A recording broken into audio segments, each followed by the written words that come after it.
Eu comecei a minha mensagem escrevendo, e quando Deus começou a falar comigo, eu tinha 2 mensagens para pregar essa noite. Deixei o coração da galera da mídia em conflito, não fiz capa, mas eu tinha uma mensagem sobre o firme fundamento, sobre a rocha eterna. Mas eu vou compartilhar sobre aquilo que Jesus colocou em meu coração também. Então eu tinha 2 mensagens para pregar essa noite, mas tomara que eu pregue só uma. Eu vi essa frase. Eu não sei se essa frase é de Billy Graham, mas todos os lugares que eu vi estava dizendo que era de Billy Graham, mas tem um outro nome também. E essa frase também foi uma das frases que começou meu coração para essa pregação de hoje, que ela diz assim: nem tudo que a terra aplaude, o céu aprova. Diga, nem tudo o que a terra aplaude, o céu aprova. Vivemos num mundo hoje dos influencers. Vivemos no mundo hoje das vozes e de muitas vozes que tem o mundo. Hoje estamos na internet e existem várias vozes, sim ou não? Várias influências, várias pessoas, personalidades, personagens, personal styler. Temos pessoas que são influências no padrão de vestir, são influências em várias coisas. E Deus, Ele tem tocado o meu coração a respeito de 2 coisas, que muitas vezes a nossa geração é uma geração muito volátil, é uma geração muito plástica, é uma geração muito descartável, sim ou não? Sim ou não? Vocês estão comigo aqui? Então, quando essa frase veio ao meu coração depois de um cochilo, sabe, cara, Deus, Ele tocou meu coração e disse: nem tudo, Joane, nem tudo o que a terra está aplaudindo, ou que os homens estão aclamando, é aquilo que o céu está respondendo. Então, muitas vezes nós estamos nesse mundo, e nós vivemos aqui em Imperatriz do Maranhão, e eu não estou dizendo que é errado ou que é certo, eu não estou dizendo quem é de Deus ou quem não é de Deus, ou quem é o diabo ou quem não é do diabo. Eu estou tentando colocar dentro de você, e eu não preciso colocar, porque você já tem o Espírito Santo, e o Espírito Santo, Ele vai nos dar discernimento para saber o que é certo e o que é errado, sim ou não? Então, muitas vezes nós estamos ligados e conectados no mundo, e vivemos nesse mundo, e a influência desse mundo começa a influenciar nosso coração. E eu quero ler um texto para vocês de 1 Samuel que todo crente conhece.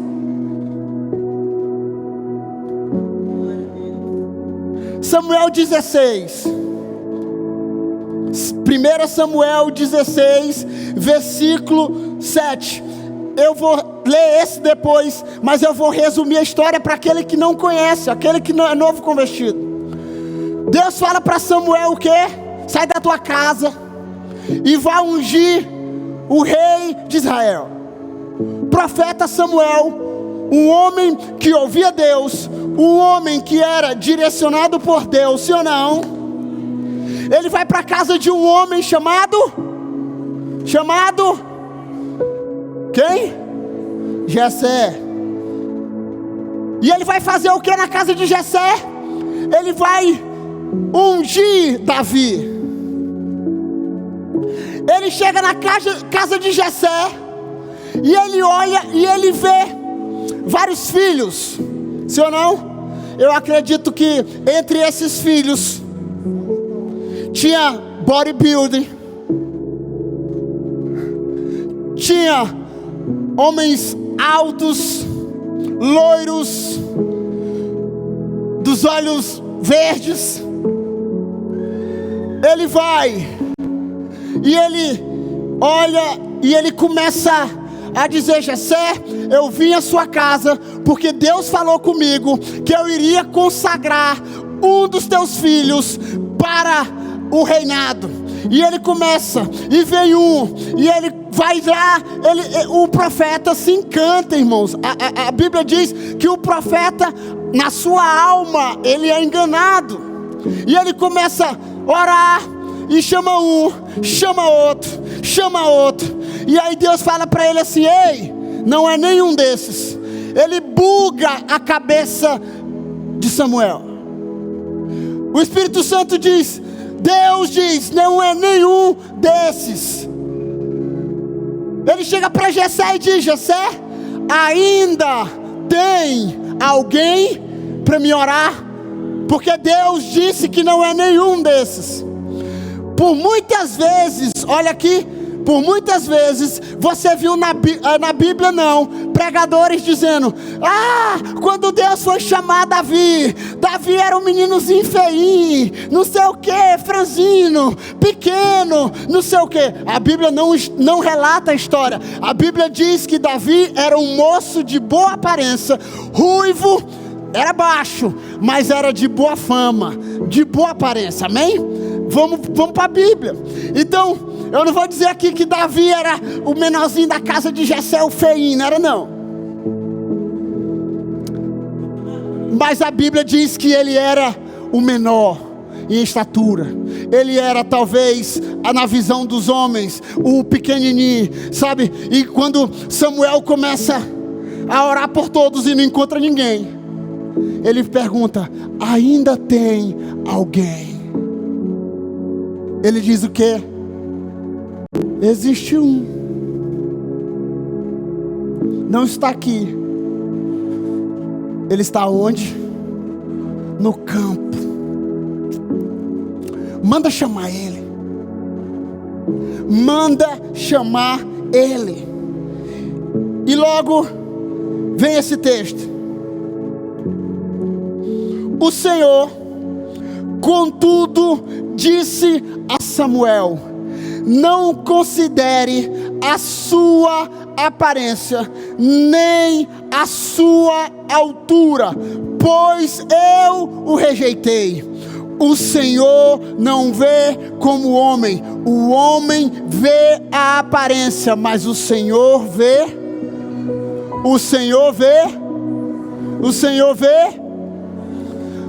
Nós homens somos conectados, somos ligados ao quê? A aparência. Nós homens somos ligados, sabe, aquilo que nós vemos, e muitas vezes nós somos motivados aqui na terra a olhar segundo a aparência.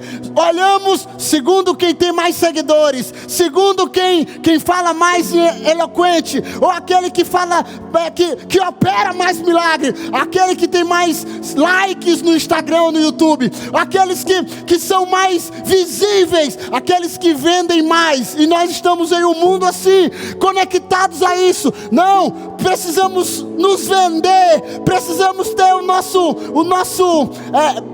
brand, o nosso style, né? Para que as pessoas consigam ver, se eu não estou dizendo que isso é errado. Se você trabalha com moda, se você trabalha com vestes, se você trabalha com cabelo, você precisa ter. Eu sou um pastor que digo: ei, vamos lá.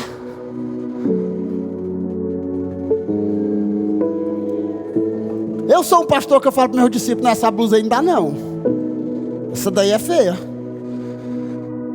Mas sabe de uma coisa? Nós precisamos corrigir a nossa motivação, sabe? Porque muitas vezes nós somos movidos ao que vemos. Nós somos movidos ao que sentimos. E eu estava ouvindo, e o Danduque diz assim, que pregava em conferências de 1.000, 2.000 pessoas. E o Douglas perguntou para ele, sabe, o que tem te motivado? O que faz com que o teu coração continue em chamas, Danduque? Ele disse assim: olha, eu não estou dizendo que é errado.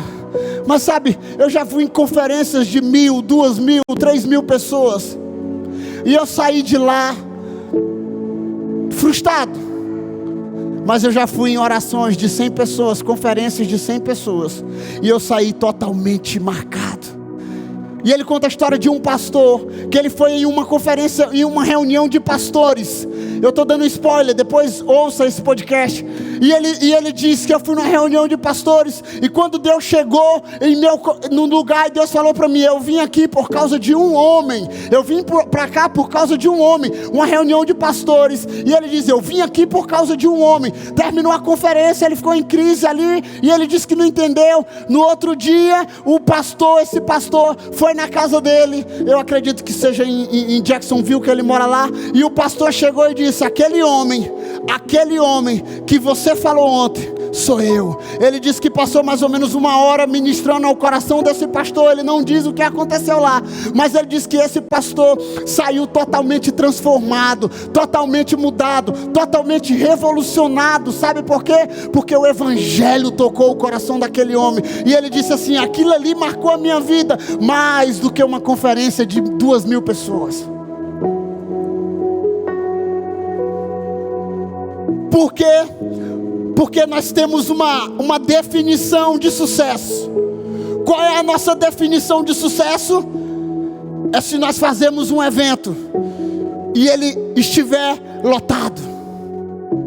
Se nós fazemos um culto e ele estiver abarrotado de pessoas, trazer um pastor, e olha o que eu estou falando, tudo isso nós fazemos aqui, amém?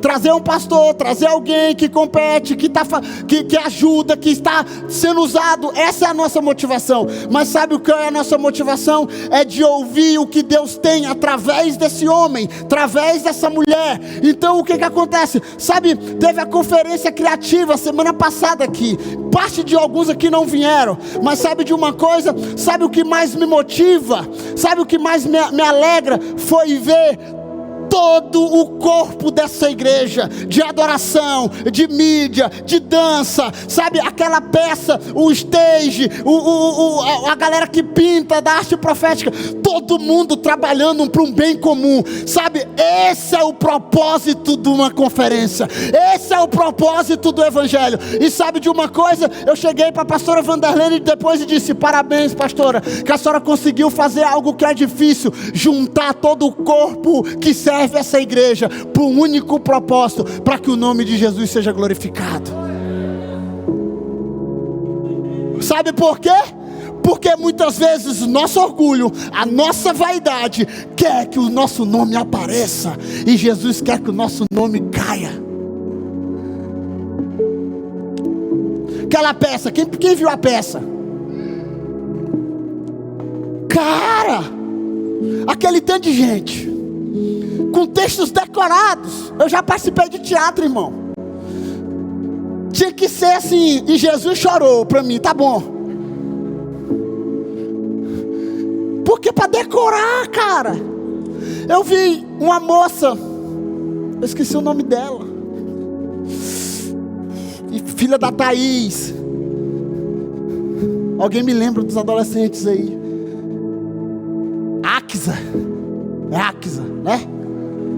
Tímida. Eu conheço desde bebê. Eu quase nunca ouvi a voz dela. E ela aqui, o tempo, isso aqui. Falei: oh shit. Isso é o propósito do evangelho. Deus, ele não olha com os padrões humanos, com os nossos padrões. Deus, ele não olha. E muitas vezes nós, olha aqui, a matemática do reino é totalmente diferente da deste mundo. Eu estava lendo hoje as histórias dos fariseus, Jesus falando com os fariseus, sabe, Jesus falando com os fariseus, Jesus dizendo assim: olha, vocês colocam peso sobre as pessoas, vocês atam cordas pesadas sobre os ombros das pessoas, vocês dão valor a muita coisa, beleza, Moisés cumpriu, eu vim para cumprir, mas vocês dão valor a muitas coisas estéticas, e aquilo que Deus dá valor, não é o que vocês dão valor, sabe, Jesus começa a falar assim também, olha, não acumuleis tesouros aqui na terra, aonde a traça, onde a ferrugem consome, mas, sabe, lance sobre os céus, deposite sobre os céus. Sabe por quê? Porque tudo aquilo que você perder nessa terra, os céus pagará em dobro. Tudo que você perder, juventude, aqui na terra, o céu pagará em dobro. Aí Jesus começa a falar, chega dois e disse assim: Senhor, quem é mais importante? Quem é mais importante? Pedro está lá, tá a galera, diz, quem é mais importante? Jesus começa a dizer o que para eles? Aquele que serve. Quem quer ser o maior, tem que ser o menor. Aquele que quer ter o seu nome, precisa diminuir seu nome. Aqueles que se acham famosos precisam ser humildes. Aqueles que se acham o bambambam na igreja, o caramelo do mundo, Jesus disse: se humilhe. Jesus, mas o Senhor disse que nós iríamos fazer coisas maiores em teu nome. Eu disse mesmo, mas nunca serão maiores que o Mestre. Então, Deus, Ele sempre está ali, Jesus falando com as pessoas. Jesus sempre estava dizendo: o meu reino não é deste mundo, o meu reino não é como vocês estão pensando. Vocês estão esperando um rei para governar sobre vocês, mas o meu reino não é deste mundo. Jesus sempre estava corrigindo a motivação deles, dizendo: olha, vocês estão olhando para cá, para essa terra, e eu estou querendo apresentar para vocês os céus. Felizes são os que choram, porque eles serão consolados. Sermão do monte, aqueles que felizes são os puros de coração, porque eles verão a Deus. A matemática do reino é totalmente diferente desse mundo. Nesse mundo diz: se você quer ser esperto, sai na frente. A água limpa, quem vai à água limpa, bebe da fonte, bebe água primeiro. Não é nem assim a frase, né? A frase é: quem vai à fonte primeiro, bebe água limpa. O mundo é dos espertos.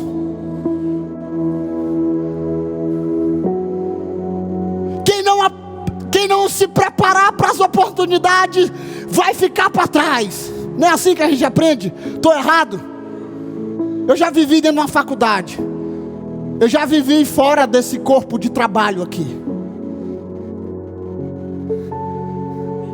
A matemática do reino é totalmente diferente. A matemática do reino é quando se perde, é que se ganha. Quer ganhar a sua vida?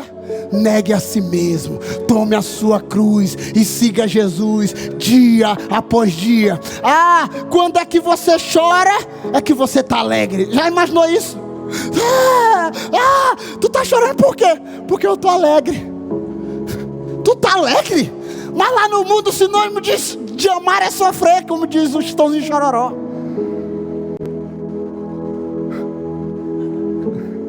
Sim ou não? Não é? O evangelho é totalmente... Cara, o evangelho é diferente. Quando eu perco, eu estou ganhando.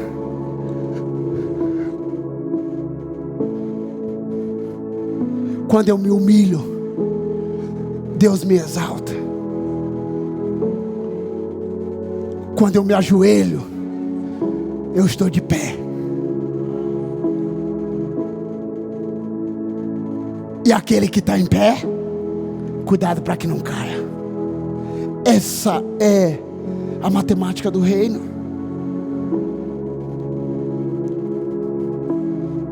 E o mundo lá fora diz: maior é aquele que tem recursos, maior é aquele que tem dinheiro, maior é aquele que está imponente diante das circunstâncias, maior é aquele que é esperto. Esse menino sempre foi esperto para os negócios. Você já viu isso? Pessoas que quebram os princípios para chegar em primeiro. E a Bíblia diz que os últimos serão o primeiro, e o primeiro será o último. A Bíblia diz que quando ele abre, ninguém fecha, e quando ele fecha, ninguém abre. Porque é totalmente diferente do que nós aprendemos nesse mundo. Então muitas vezes nós valorizamos o sucesso desse mundo, e quando ele chega em nossas vidas, quando ele chega em nossos corações, nós achamos que estamos na polpa da nave, nós achamos que somos alguma coisa. Olha aqui, nós oramos por duas coisas aqui no início do culto. Qual foi? Agora, oramos para que Deus envie trabalhadores, e oramos por causa dos escândalos. Mas a Bíblia diz, olha aqui, a Bíblia diz que era necessário os escândalos. Primeiro, para Jesus me colocar em um lugar de misericórdia e dizer: Senhor, me ajuda. Ok? Me ajuda. Senhor, me livra. Sabe o que é que nós mais vemos no meio da igreja? São os juízes e os acusadores. Quando Jesus se encontra com uma mulher adúltera, que está todo mundo com pedras na mão para tocar sobre a mulher, Jesus se encontra com essa mulher e falou sobre o perdão sobre ela, olhou para os fariseus e disse: ninguém pode jogar pedra, quem não tiver pecado aqui atira a primeira pedra. Todos jogaram as pedras no chão. Jesus, a Bíblia diz que falou para eles, e olhou para a mulher e disse: cadê os teus acusadores? Foram embora. Pois é, nem eu te acuso. Eu vi uma frase há muito tempo atrás, que o exército do Senhor, a noiva de Cristo, é o único exército que mata seus próprios soldados.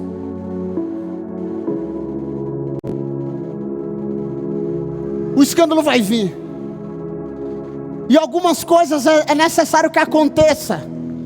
Primeiro, para firmar os nossos pés na rocha eterna, para firmar os nossos pés sobre uma rocha eterna, Jesus Cristo, o nosso firme fundamento. E a segunda coisa é para que nós nos posicionemos e orar para que não caia em tentação. Lembra Jesus dizendo: ore para que vocês não caiam em tentação. Olha aqui, aponte o teu dedinho de profeta aqui. Cadê? Quem tem um dedinho de profeta aqui?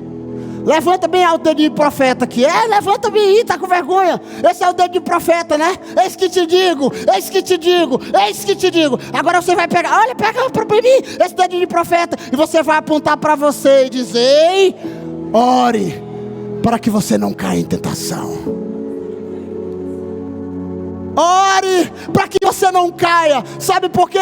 Porque a Bíblia diz que nos últimos dias, sabe, vai se levantar líderes, vai se levantar falsos líderes, vai se levantar lobos em vestes de cordeiros. Quem crê que nós estamos nos últimos dias? Como é que nós devemos fazer para não ser enganados, irmãos? Como? Se nós damos valor a tudo isso, como? Eu me pergunto, Jesus, como é que nós não vamos ser enganados? Sabe, porque, sabe, hoje se eu pego um teclado aqui, e eu não toco teclado, eu boto luzes, faço fundo, faz um fundo, vai, apaga a luz para mim, por favor. Cadê a galera da mídia? Me ajuda, por favor, apaga a luz. Cadê o dedinho? Tá me ouvindo aí? Aí, vai apagar, vai apagar. Fecha os olhos, toca o pad. Se eu começar aqui falar palavras para tocar a tua alma,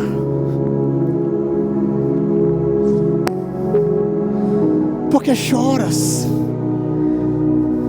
porque está aflitos, keep calm.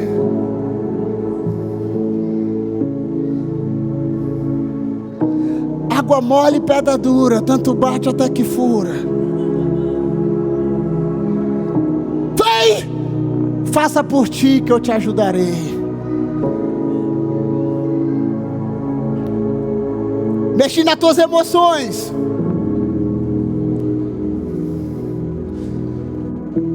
Tocasse aqui agora, fechasse os olhos, apagasse a luz e tocasse John Mayer.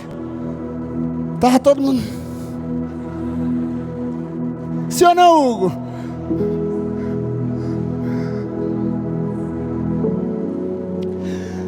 Por que, irmãos? Aí hoje nós vamos para a internet. E sabe o que é que mais fala conosco? São as multidões de seguidores. E eu olho alguns homens, eu acompanho isso. E eu não estou dizendo que é errado, ok?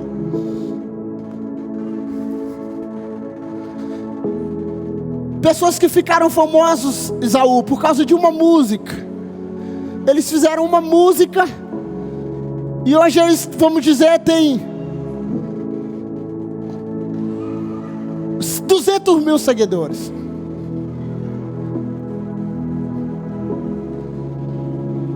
Quando você olha para homens que têm 50, 60 anos de ministério, que não tem escândalo, que não tem um pecado, que não tem algo sobre eles, eles têm 10 mil seguidores. O que muitas vezes tem valor aqui na terra, não tem valor nenhum no céu. Eu lembro de um homem que veio aqui pregar o evangelho, aqui nesse púlpito, da MCM, adotando criança no Nepal. A casa dele tinha mais de 20 crianças. Ele adotava crianças. E ele veio para uma conferência de homens aqui. Subiu, mineirinho, caladinho, sabe, sem muita expressão. Até a fala dele era aquela voz, uai, senhor, do interior. E ele dizendo assim, eu não sou muito acostumado com esse tanto de câmera, com essas luzes, com essas coisas. Ninguém nem me conhece. E ele começou a dizer assim, eu tenho 20 e poucos filhos adotados e outros dentro da minha casa. E ele começou a falar simples, irmão. E ele começou a pregar o evangelho, e ele começou a falar sobre o espírito de adoção, sobre o Espírito Santo, sobre aquilo que muitas vezes os homens não estão vendo. E ele está lá há 10 anos, 20 anos da vida dele, entregando a vida dele lá no Nepal, sabe, na Índia, sabe, adotando crianças abusadas. E ele começou a falar, e eu comecei a chorar, e Jesus começou a ministrar o meu coração. Jesus começou a falar comigo sobre isso. Joane, o que muitas vezes vocês aplaudem não é aquilo que eu não estou nem aí. Esse homem tem sido um herói nesse mundo, e muitos não têm dado valor. Sabe por quê? Porque nós impressionamos com likes e com seguidores.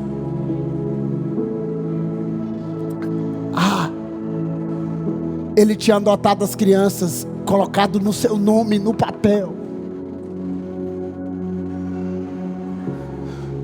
O tanto de homens e mulheres que tem aqui no Brasil, que eu acho que nem Instagram tem, e tem propagado o evangelho com tanta velocidade, com tanto paixão. E olha aqui, juventude, nós estamos nessa era. Nós estamos nessa era. E eu não estou dizendo que é errado, ok? Mas quando você escuta um homem ou uma mulher influencer, você escuta por quê? Qual a motivação? Quem é que tem influenciado a nossa vida, irmão?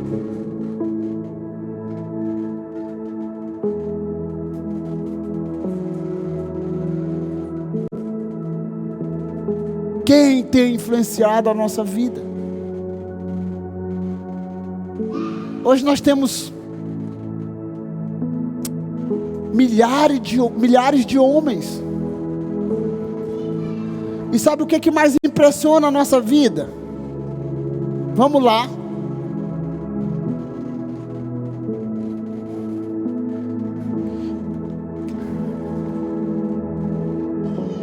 Esteticamente, a maioria dos vendedores de curso da nossa nação, a maioria dos vendedores de métodos na nossa nação, vamos lá, são homens que moram numa casa simples?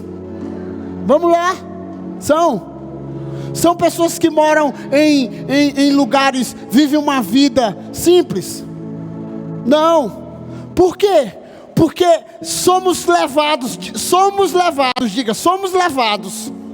a querer ter a vida que eles têm. Como? Com carrões, com casonas, com ostentação dos bens,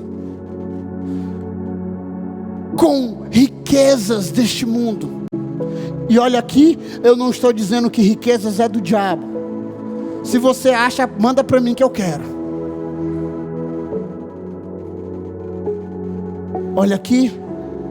E muitas vezes, sabe o que nos fomos picados dentro da igreja? Com a ganância, com a idolatria, sabe? Pela grandeza, pela prosperidade. Olha aqui, prosperidade não é ter tudo. Prosperidade é não sentir a ausência de nada, porque você já tem tudo, Jesus Cristo. Apóstolo Paulo já nos ensinou isso. Somos movidos a lugares, a visão. Dificilmente tu vai ver alguém vendendo um curso, vendendo algo. Venha, 10 passos para você ser milionário. Eu vou te levar a esse lugar. Eu não estou dizendo que é errado isso daqui, ok? Eu estou dizendo que nós somos motivados a ir a esse lugar. E talvez muitas vezes nós estamos dando valor. E a Bíblia diz que muitas vezes é correr atrás do vento. É como correr atrás do vento. Então, pessoas têm destruído seus casamentos, pessoas têm destruído seus relacionamentos, pessoas têm destruído a sua casa em busca de riquezas humanas, têm perdido a sua alma. E a Bíblia diz assim: ó louco, quem impedirá sua alma nessa noite?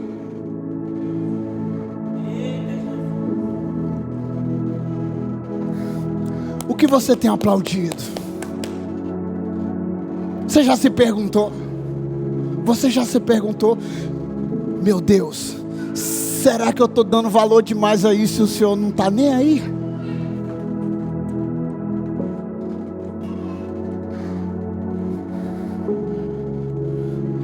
Será que o céu tem aplaudido isso? Eu fui num lugar uma vez, começo do meu ministério. Eu fui em uma igreja mais Daniel Alencar. Eu passei 2 meses viajando com ele para todo canto. E nós fomos numa igreja em Belo Horizonte, em um bairro, na verdade em Betim. E o Daniel já ministrava clamor, ministrava em muito lugar. E eu fui com ele em um lugar, uma igreja. Na porta só tinha carrões. Só carrões. Entrava na igreja, subia de elevador, chegava dentro da igreja no culto. Daniel ministrou, foi bênção. Pastorzão muito conversador. Deu um tapinha nas costas dele e disse: Jesus te abençoe. No final de semana nós fomos ministrar em uma igreja.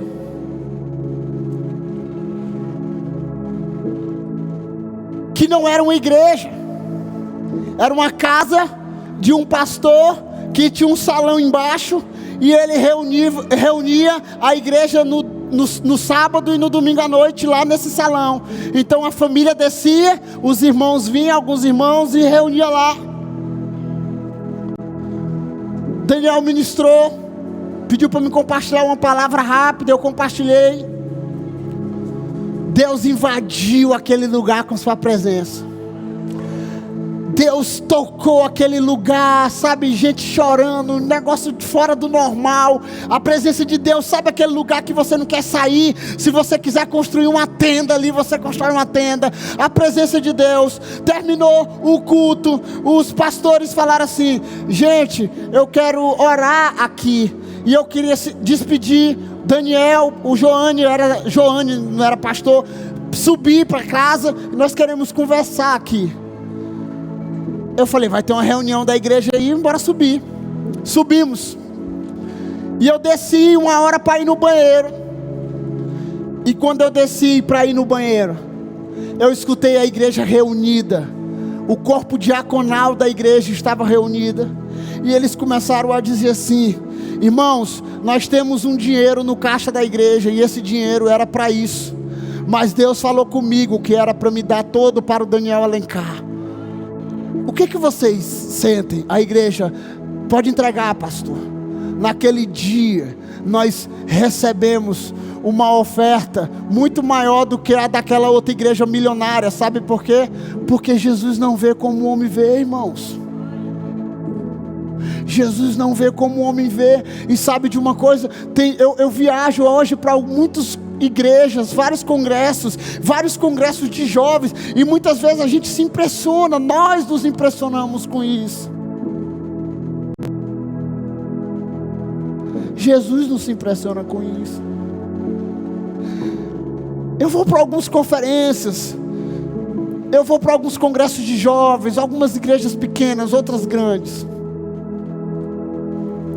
Eu fui para um lugar há um tempo atrás, mas o pastor Raimundo Nonato. Já fui em um acampamento, já fui em lugares grandes com ele. Já preguei no contramão aqui grande. Sabe? Terminou de pregar.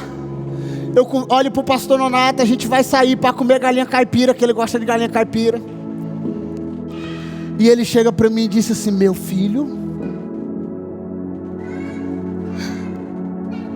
faz muito tempo que eu não sinto a presença de Deus como eu sinto nesse lugar.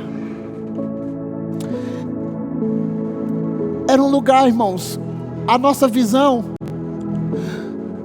talvez 2 células nossas era maior do que aquele culto. 2 células talvez nossa era maior do que aquele culto. Mas sabe de uma coisa? Deus invadiu aquele lugar. Terminou o culto. Deus falou comigo: pastor, Deus falou para mim que esse lugar aqui está pequeno. E a palavra que eu dei para o pastor foi: alarga a tenda, estaca, firma as cordas, porque é lugar de crescimento. Terminou o culto, juntamos vários R$1.000 para construir aquela igreja, dar galpão, dar ferro. Sabe por quê? Porque Deus, a presença de Deus foi tão profunda naquele lugar, que os irmãos se sentiam compelidos a ajudar aquela congregação. Corrija a tua motivação. Eu estou abrindo aqui coisas de ministério. Um dia eu fui pregar numa igreja.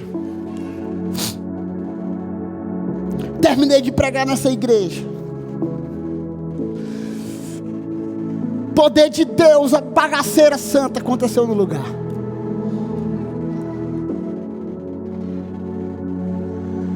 Eu vou saindo para ir num banheiro todo suado, todo molhado.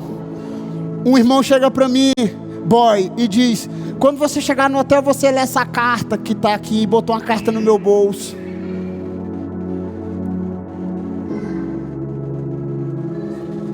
Terminou de pregar. Fui comer com os irmãos, carne, aquela resenha maravilhosa. Terminou de pregar. Eu fiquei na casa desse irmão. Pensa num lugar. acredito que o lugar mais cheiroso que eu já dormi na minha vida, mais do que a minha casa, e minha casa é cheirosa. Irmãos, eu li a carta e não nem prestei atenção, botei dentro do bolso e fui embora. Isaú, quem é missionário sabe o que é isso. Cheguei em casa, eu fui arrumar minhas bagagens, que eu vou sair 5 horas da manhã para pegar o carro e ir embora. Opa, o chequezinho, tinha um cheque molhado.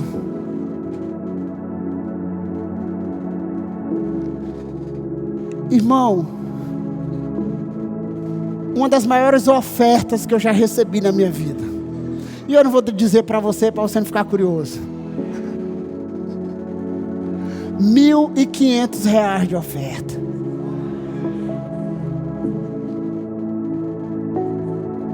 Deus, Ele trabalha com a nossa motivação. Eu não fui ali para receber oferta. Eu fui ali para pregar o Evangelho. Já fui em igrejas muito, muito grandes. Cheguei lá, recebi um aplauso e um tapa nas costas. Já fui em igreja bem simplesinha, bem simplesinha. Que eu escutei as ofertas cair no gasofilaço, as moedinhas da viúva.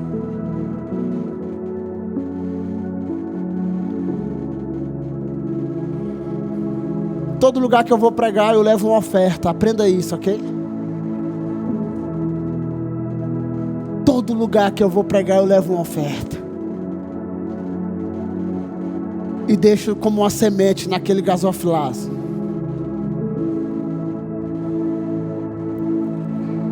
Aquele dia, eu recebi uma oferta maior do que eu dei. E eu não estou barganhando com Jesus não, amém? Mas é porque Jesus, Ele trabalha com a motivação. Qual a nossa motivação?